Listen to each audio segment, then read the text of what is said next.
Welcome to Watches with Dennis, and today I am going to walk through a servicing restoration project I just recently concluded on an Kenyon watch. This uses a Berman Watch Co 17-jewel Swiss-made movement. I've been working a bit on watches for months now. I've not shot a video, or successfully shot a video, I should say. I have made a few attempts. So anyways, you can see here, this has a screw back case. So I've removed that now, and you can see the Berman Watch Company branding on the top plate of the movement. So obviously the first thing that we'll need to do is disassemble this movement so that I can actually clean it. The way this movement was described as, it was listed as a parts watch, but they did say that the watch worked, quote, rather well. So it did seem at least capable of running for a little bit of time. I did not extensively test it to see how well it was faring. So anyway, here we are, we're moving along, and obviously it's difficult for me to keep things in the camera, but the first thing I want to do is decase this movement, and that means I need to pull out the stem, which the crown is attached to for winding the watch and setting the time. So I'm a little bit off camera here, but the screwdriver, I finally got it into position, so I am successfully getting that, and I think I've loosened it, and yes, I have. So I've pulled out the stem. I'm setting that aside to be cleaned, and now I'm going to decase the watch. So the dial in and of itself is screwed on, and you can see this is a plexiglass or acrylic crystal. There are a lot of scratches in it. And there's somewhere on the case, I'm guessing the case is brass and has been plated in some fashion. I'll clean that up a little bit, but obviously I won't attempt to polish it. And there is somewhere on the dial, but overall I think this dial looks really good. Not familiar with Kenyon, and I don't know anything about their watches, but it's got kind of an interesting aesthetic to it. So I thought, it could be kind of a fun dress watch. So now I'm using a baggie to protect the watch dial from scratches as I use my tools to remove those hands. And you can see this has center seconds hand. So actually most of the watches I've worked on have had a small seconds, if they've had a seconds hand at all. So I've successfully liberated the hands from the dial, and I'm just in the process of moving those aside now. And, this dial looks pretty good. I think this is going to clean up fairly well. I think some of those marks, especially around the 3 o'clock position, aren't going to come up, but everything else I think will shine pretty well. There we go. I only got the seconds hand off originally, so now I've got the hours and the minutes free from the dial. And here we go.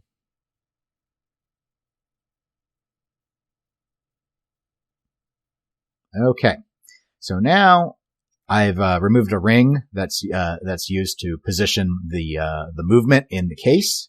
That there was nothing to fixing that, just popped free.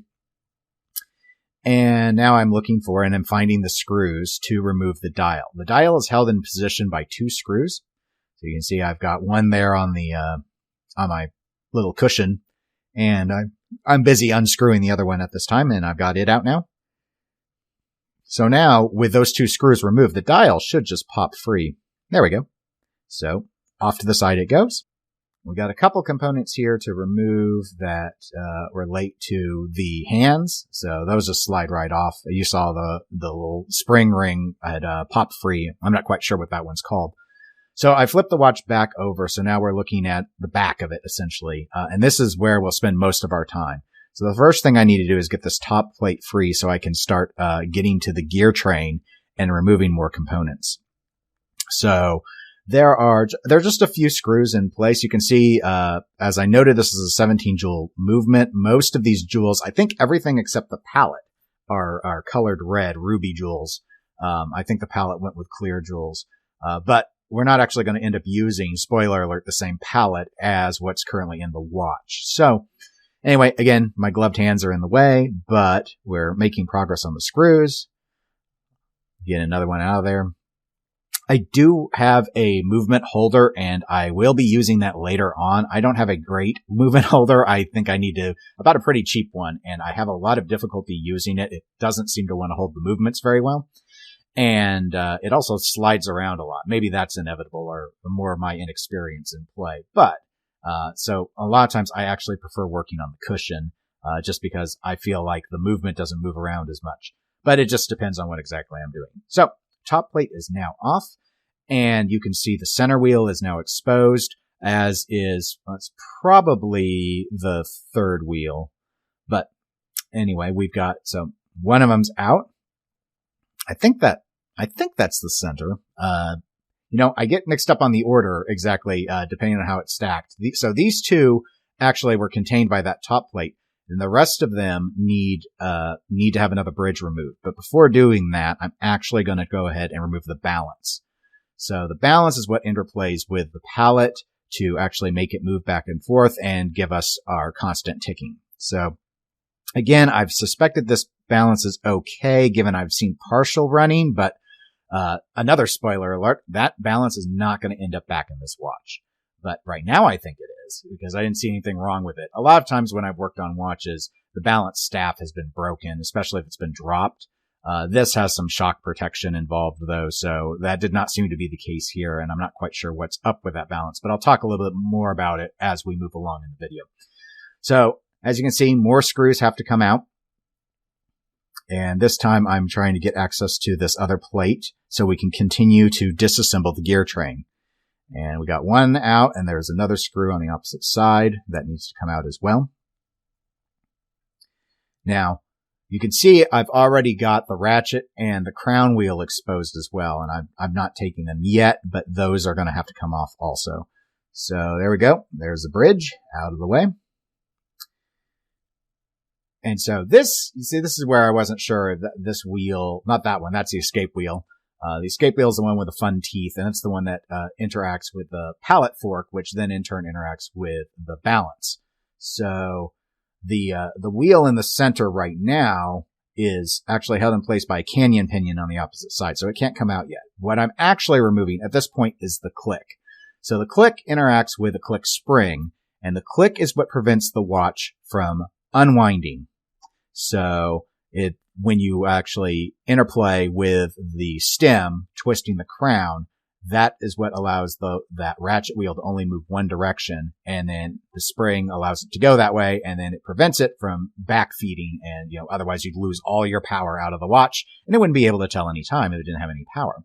So that's how we get to wind up the mainspring. But with that click out of the way, I could have removed this with the click in place, but I'm going to go ahead and I'm going to remove the ratchet now. The ratchet sits on top of the barrel, the little post there, the barrel arbor. We'll be getting a better look at the barrel arbor as we go along here. So ratchet's now out of the way. And now I'm moving on to the crown wheel. Now, not always, but on many watches, almost all of the ones I've ever worked on, you might notice I'm twisting the wrong way. And the reason is the crown wheel screw it's a reverse thread. So that one reverse threads in. It's real easy to shear those apart if you don't know that when you're trying to take off crown wheels. And in fact, I think the first 3 watches I ever worked on, I did not actually break the screws, but every single time I was like, why am I not strong enough to get the crown wheel off? These are really, really stuck on there. So you've just seen a little bit there. It wasn't much of footage, but I used a tool and I pulled the Kenyon pinion from the dial facing side of the movement. And then that let me get that additional part of the gear train out. So now the entire gear train is out, except what essentially is the first wheel, which is the barrel. It's not usually called the first wheel, but it can be. And so right now, though, we're removing another bridge. This bridge's only purpose is to hold the pallet. So it just has that one screw and it's got 2 little posts. So I'm trying to wedge it up right now. Okay. Yep, it's free. There we go. And you can see the jewel part was sitting on the pallet, the fork looking thing. And so there's that pallet, and did I spoiler alert that pallet ain't going back in? Because it's not. I mean, it does, but you won't see it because we're going to change that out. So now that piece I just removed, there is yet more screws for removing yet another plate. We got one more plate besides the base plate.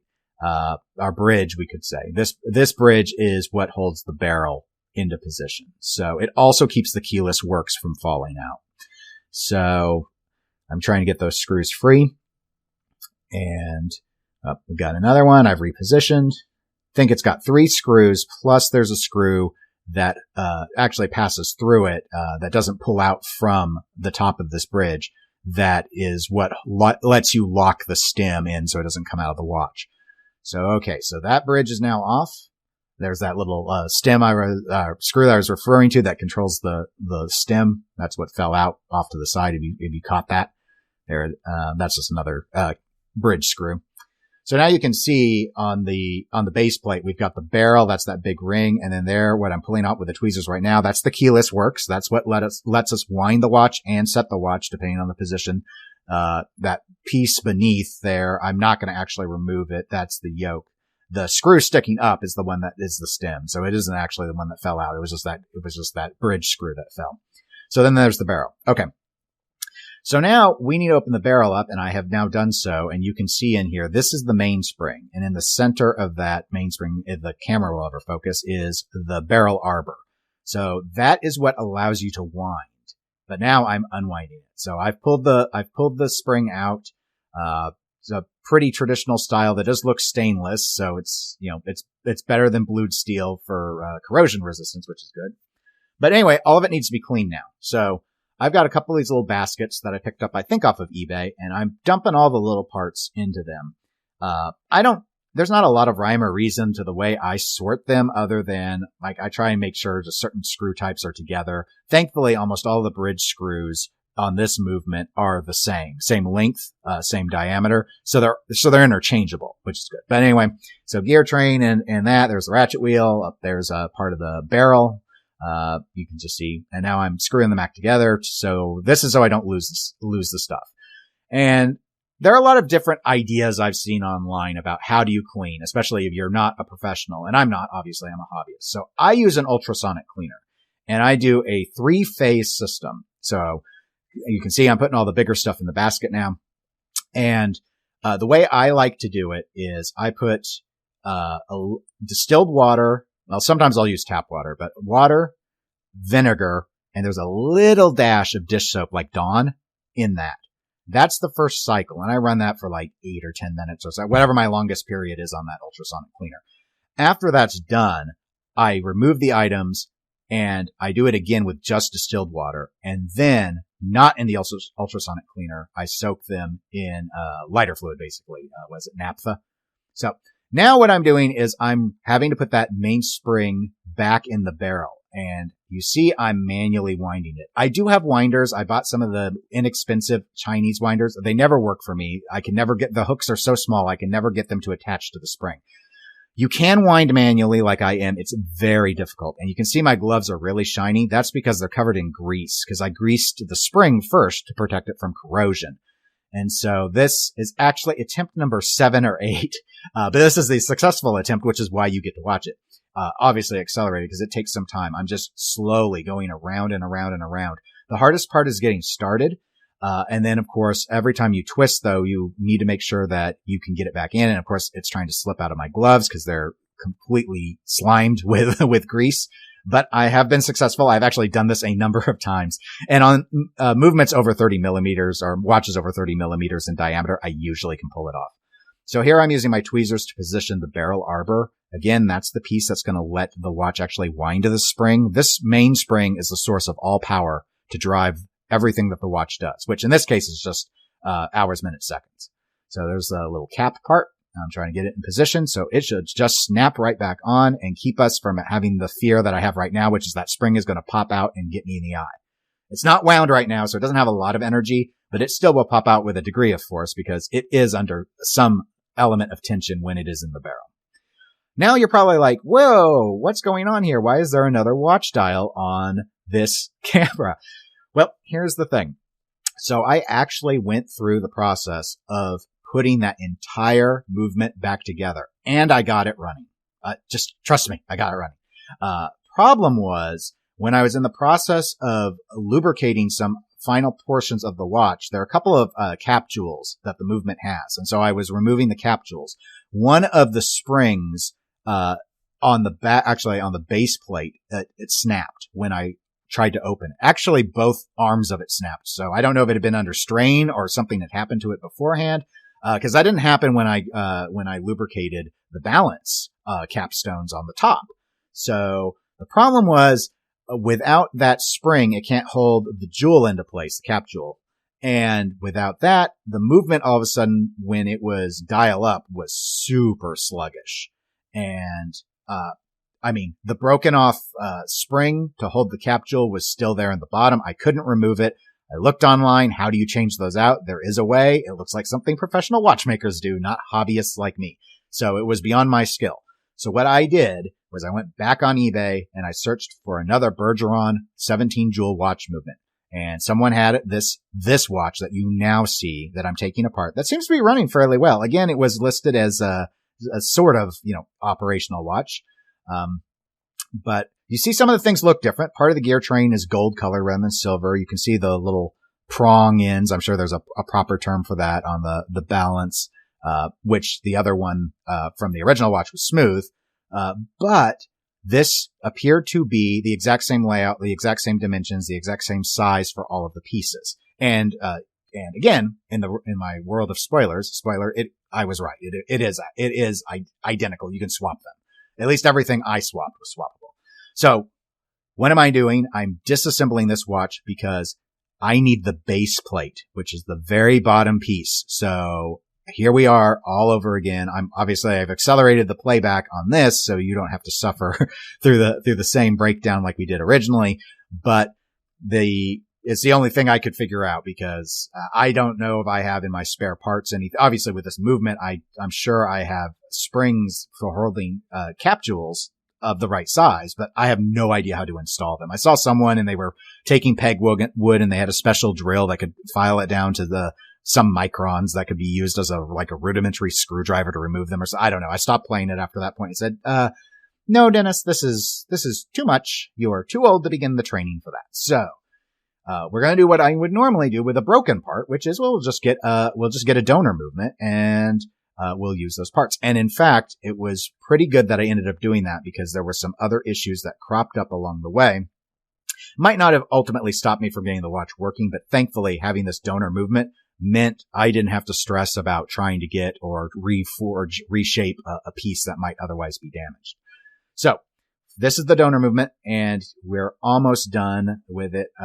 I'm not removing the click this time because actually the click, I already installed and we'll talk a little bit about that later. So now I've cleaned the base plate of the donor movement. This is the donor movement's base plate. These other parts I'm positioning are from the original movement, however. I'll denote when I use donor movement parts. So far it's just the base plate.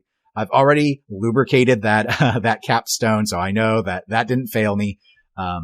Here I am this time. I did it a little differently. I'm sure this is the wrong way to do it in all instances, but you can see I'm balancing the portion of the keyless works on the yoke. And normally I know a true watchmaker would have removed that yoke for the cleaning. I do not. I do relubricate that part and I do put it through the cleaner, but I leave it attached to the movement. Or I did in this case. Now this is the original bridge and you can see the click is on there. I thought about dropping in the footage of me screwing on the click, but it kind of didn't make sense because I'm doing things in a little bit different order than I did the first time. And all it is me positioning that against the spring and then screwing it down. So it's not particularly interesting to look at, but that's why that click there with that screw, you can see that sort of gunmetal gray portion there, which goes against the barrel. That's why that's already there. I'm sorry that you don't get to see me screw it down, but here I'm positioning the screws to put that, I guess the barrel bridge, into place. The barrel's already there underneath that bridge. So this is holding it into position. And this bridge also, as I noted, is what allows us to keep the keyless works from spilling because I don't have the stem in right now. And until I get there's another plate that will go dial side to help hold it into position. I don't think I'll be able to show you that on camera because I have to put pressure on one side and twist, with the screw on the other. But there's me trying to put that's what will push down on the stem ultimately. And you can see that I've got the rest of the keyless works in place and I'm just moving that in to position so I can start threading the screw, which is already in position on the other side. You can kind of see it sticking up. That I just have to get that hole lined up for it. So, I have to end up taking that out of the movement holder to do that. So at this point it's done. You can see I've got the stem in there right now. So I've done it, putting that little ring piece on before I attach the crown wheel. That was a fun part the first time because I didn't see it, come off originally and I was a little confused where it went, and ultimately it was like the only place it fit. So I was able to figure it out, but I noticed it when I took apart the donor movement. Again, this is all from the original movement though. Only the base plate so far is from the donor. Oh, and anything I didn't remove from the base plate. So the yoke is the donor yoke. So I had to reapply the lubrication. I don't put a lot of the lubrication on this video because it's hard to see and it's kind of boring because I don't have a microscope, so you can't see most of the time you can't see the oil getting on the jewels or anything. So again, we're twisting the opposite direction because it's reverse thread for the crown wheel. So crown wheel is now in position. Now, see, the first time I went and did this, the reason why the click was done differently is I actually put it in after I put in the ratchet wheel. We still don't have the ratchet wheel in. You can see I'm putting the pallet in right now. So I'm just lining that up. Now, this is the donor pallet. I was in the process of putting in the original pallet. I put it in upside down. No big deal. It just wouldn't seat with the bridge like I'm putting in the bridge now. And ultimately, I noticed that the portion that pushes up against the balance was a little bit deformed. Might have been by me, probably was, when it was held down by the bridge and I was trying to adjust it. But it looked like it would be serviceable. None of the pieces were broken, but I thought, after I looked at the donor yoke, I was like, or not yoke, excuse me, the donor pallet, I was like, oh wait, this looks great. Let's use this. So that's what I did. So now I'm putting the ratchet wheel in. So screwing that back down. So we've got the pallet in, we've got the pallet bridge holding that in place. And so now, okay, we're seeing movement, and you can see I've also put in that, I believe, the center wheel, but the gear train's starting to go in. So now I haven't put the Kenyon pinion on that yet, but obviously with the ratchet wheel in place, there's already pressure from above. So now I'm coming in and I'm dropping in the escape wheel.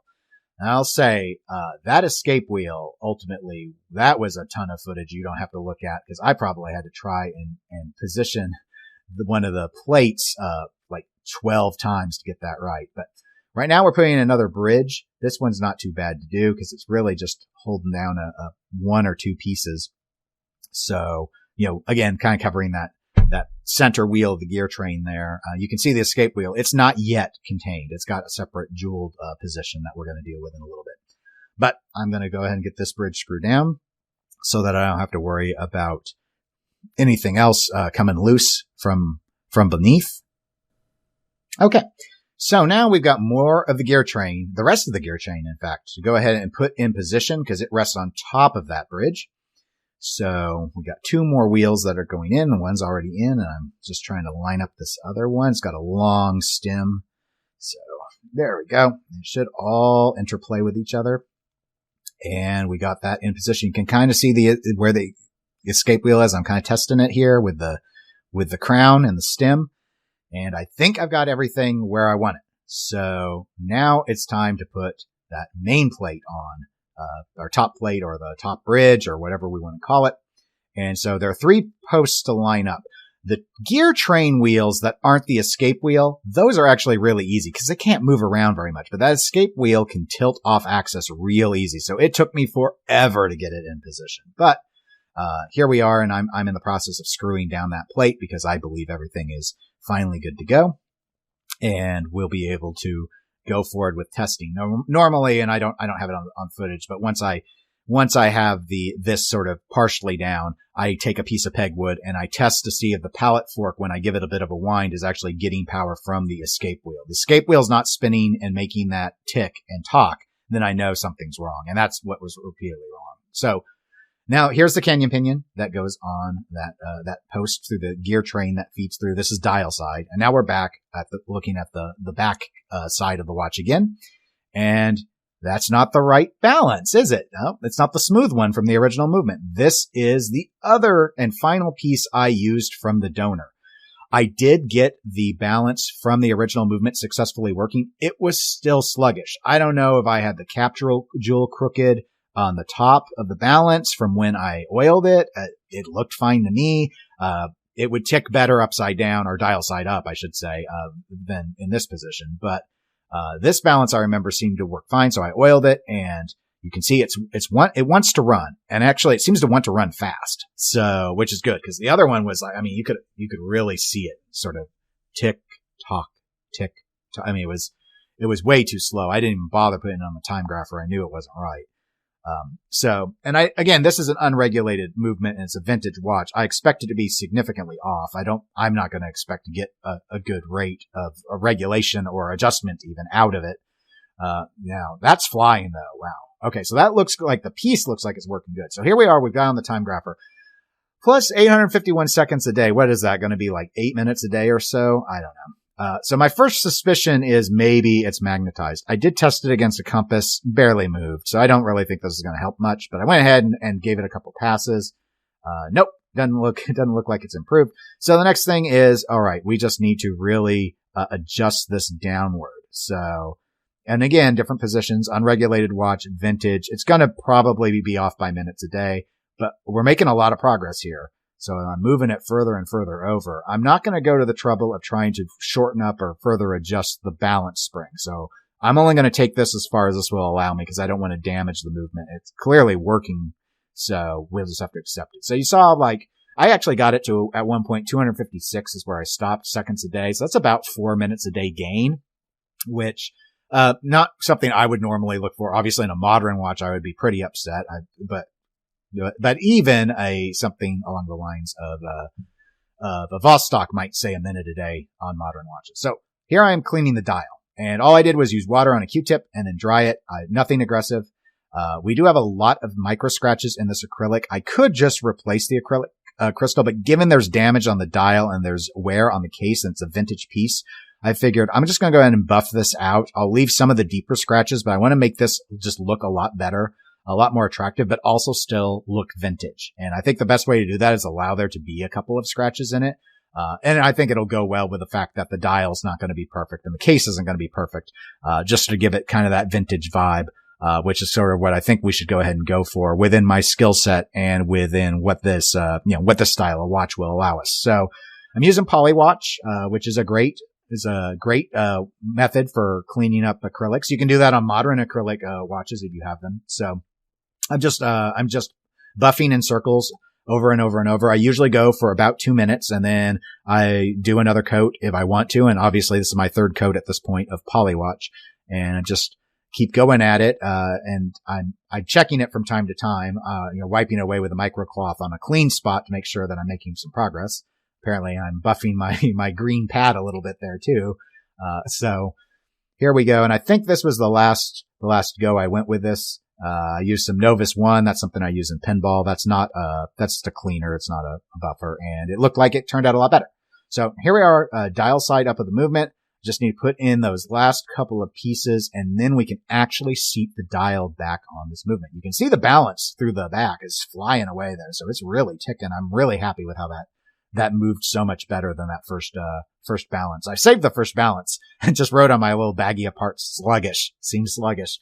As maybe that's something that could be salvaged, or maybe it's a part someone else might want at some stage.